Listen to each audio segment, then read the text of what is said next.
Hello and welcome to You Need a Bento. Here we discuss everything bento related, from reviews to recipes to how to pack your bentos and what can you use instead of traditional bento boxes. Today we're reviewing the Nori Piyo bento box from Bento & Co. When I purchased this, it was $21.34 Canadian, so that'll be whatever it is in your local currency.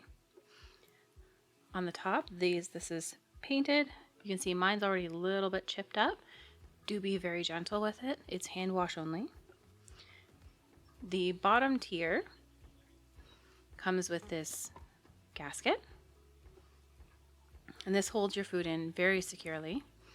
This total volume of this bento box is 530 milliliters, the top being 250 and the bottom being 280.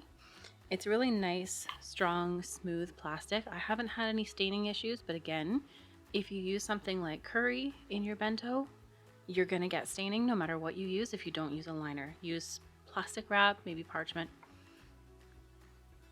So care and maintenance, we're looking at hand washing all of these parts. Bento & Co. do say that these bottom three pieces can be washed in the dishwasher. I don't recommend it. You can tend to get pitting, and over time that means you're going to stain with absolutely everything you put in there. As with any other bento lid, this part cannot go in the dishwasher or the microwave. The paint tends not to take well to that. You should gently hand wash the tops if nothing else. The sides are very well sloped, as you can see here. You can stick your finger in them and they follow the curvature of your hand, which is great. It's nice and deep. See, almost to the second knuckle. Means that when you put your rice balls in, you're not going to be squishing them. This top piece is slightly domed, which is very handy. And when it fits on, you do have to press down the sides a little extra than you might on something else, but the seal is very strong. It does take a bit to pull it off. I have not had any issues with these leaking.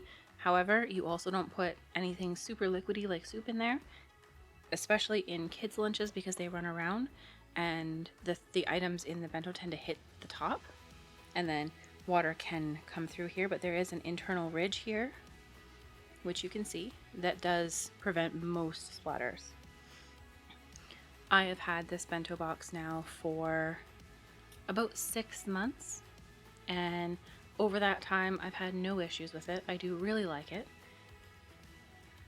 My son, it's his box and he really, really enjoys it.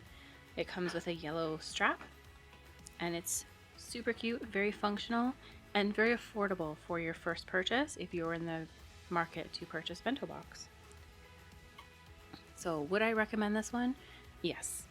I find the volume to be quite sufficient. I don't find a lot of lunch gets sent home, and there's plenty there, so it's right in that sweet spot in the middle. Easy to clean, very affordable. I think it's a great starter bento if this is something you want, and this box, you're not going to outgrow it. And the cute little face, when you're mad at work, he will definitely make you feel better. What bento do you have? Tell me down in the comments. Thanks so much for watching. I'll see you next time.